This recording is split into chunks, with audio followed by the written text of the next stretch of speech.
I'd like to introduce Aaron Smith, who's the keyhole surgeon. It's surprising how many people ask me, oh, keyhole surgery, I thought that was up and coming in medicine. Aaron works on heritage locks because you can't really replace, an old building's security and locks on a door with a key swipe. It's not authentic. So I'll let Aaron talk to you about his work, which is quite interesting as well.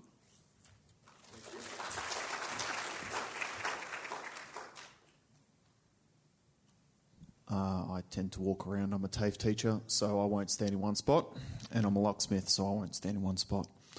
Thank you very much, Victoria. Thank you for Natalie's talk. I found that amazing. I didn't write any notes. I just wrote the PowerPoint, and I'll just turn around and I'll look at it. So, I'm a locksmith. I cut keys, fix locks, repair things. So, there we go.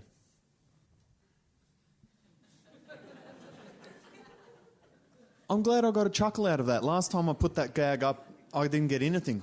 I didn't know what was going on, but it was also for the Furniture Historical Society of Victoria. So 1982 might be a little bit too modern.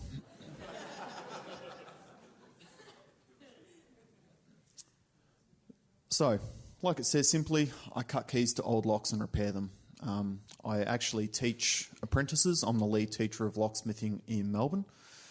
So we teach apprentices from Victoria, Tasmania, South Australia and Northern Territory. So the bad locksmiths in ACT and New South Wales aren't my problem. I was one of the last classically trained locksmiths under the very old locksmithing system. I was directly taught by a graduate or person who worked at Chubb Locksmiths, who was taught by a person who worked at Chubb, who worked at Chubb in London. So, yeah. I also did my apprenticeship under a locksmith who was the last locksmith of Pentridge.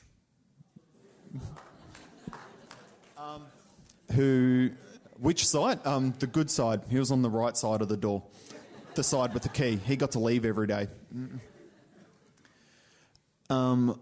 He spurred me on to becoming what we're now talking about as a heritage locksmith.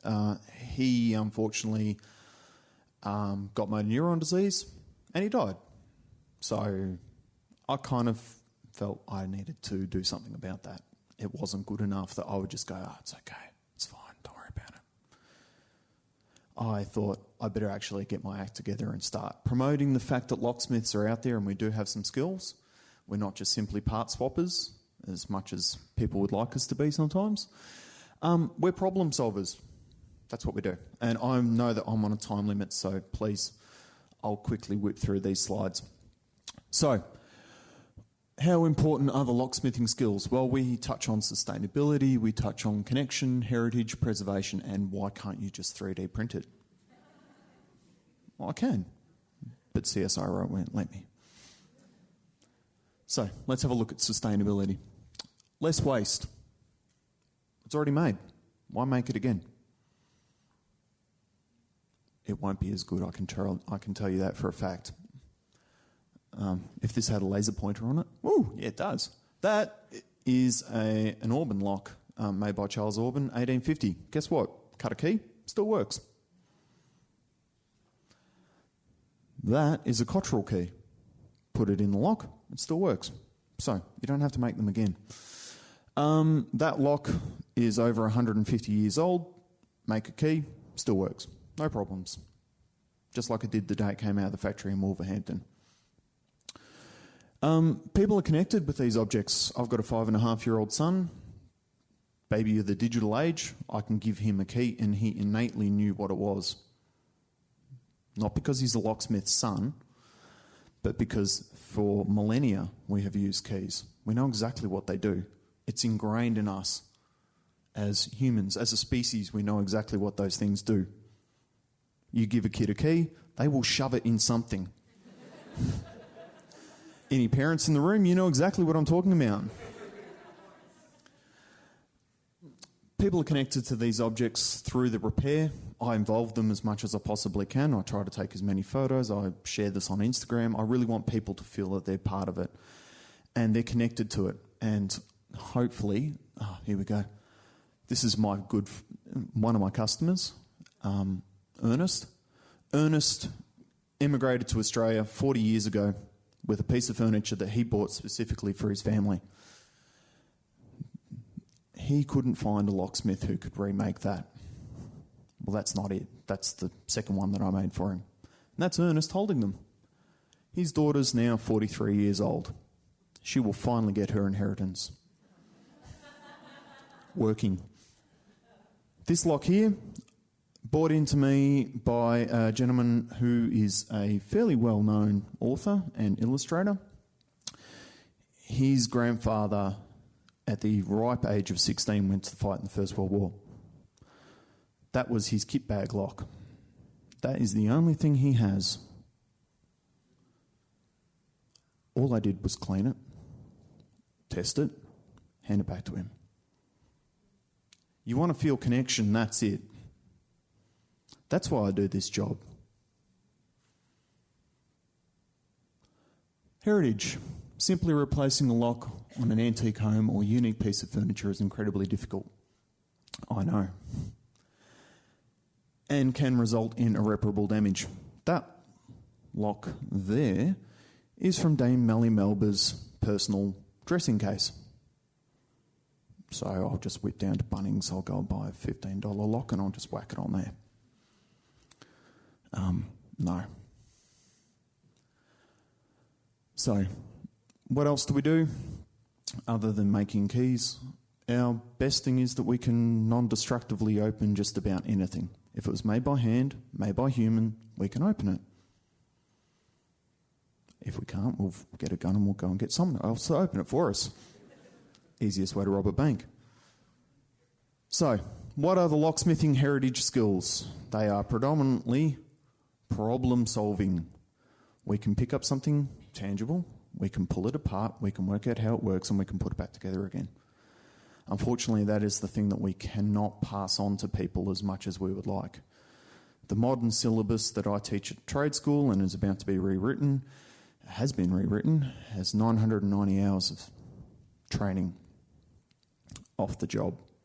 And in that time, I've got to teach them about car locks, engineering, problem solving, communications. I've got to also teach them how to make coffee for their bosses and a whole bunch of other things, including opening safes and repairing them and all of the domestic things that we do.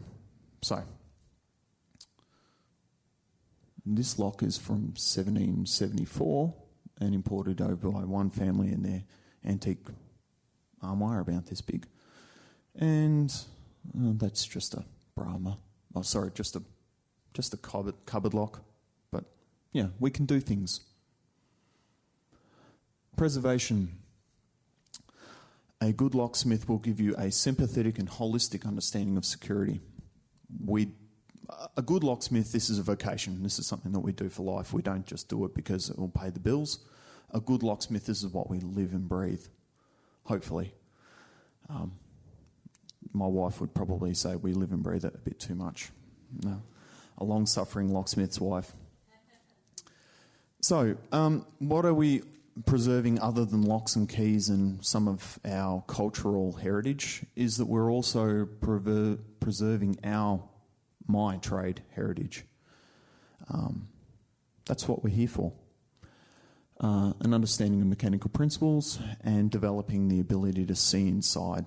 Developing that ability to have that mental image of what's going on inside the lock, which is really handy if the lock's about that far away through solid concrete and steel and you're trying to open a safe and the customer's standing on your shoulder saying, is it open yet? It's a lot easier in the movies.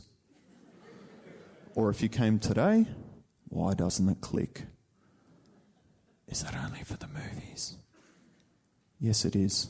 That's why the last time I saw it in a movie, there were talking chipmunks in it as well. So, can't you simply 3D print it all? Yes. 3D printing is an extremely handy tool, and I have used it, and it's amazing, and it makes my mind boggle. But, and here's the big caveat emptor, I don't have access to a 3D printing 3D printing facility that allows me to print in metal. Monash University doesn't want to share, and nor does CSIRO. You can commercially buy 3D printed locks and keys. Stealth key, I saw it in Portugal last year. It blew my mind. I was like, what do you mean that you can 3D print a lock? You can. And you can 3D print keys out of metal, and they work really well. But they're $2,500 each. So for some people in the room, that's probably not bad. You can afford that. It's probably in your budget somewhere. For the rest of us in the real world, it's not. They're also made out of the same stuff that's the rocket jets for the Elon Musk. They're made out of the same material. So we need to ask ourselves some questions. Would adding a 3D printed part add more lock to the value of the object? Would it add more value to the object? Would it be sympathetic? And would that part tell the human story embedded in the lock? If the answer is no, that's fine. If the answer is yes, okay, great, cool. I'll stop doing what I'm doing and I'll leave it to 3D printers. So, the value of training in a traditional trade, or any trade really, is we learn the valuable lessons of the value of tangible work. We, you, me, every living being on this planet is designed to make things tangibly. We are not designed to make coffee or websites for our whole life. That's not what we were put on this planet for, in my humble opinion. What we do need is a bridge from traditional skills to conservation science. I'm a locksmith. I'm not silly. I've gone and done various bits and pieces. I've travelled around the world, thanks to fellowships and other things. But I can't make the jump to conservation sciences. I can't do it. I don't have the ability, the time, the energy to devote myself to another 4 years of study for that much extra knowledge, in my humble opinion, once again. We need help to address the ageing workforce. Paul wasn't old. He was 60. That's not old at all. But I couldn't beat motor neuron disease. And there are people in my industry who need an outlet, who need an ability to be able to give people what they know. And that's what the traditional trades is for, really. That's what this event's about. So, I'll wrap it up. I saw flashing lights and I saw like this, so I'm getting out of here. Thank you very much. I'm the keyhole surgeon. Thank you.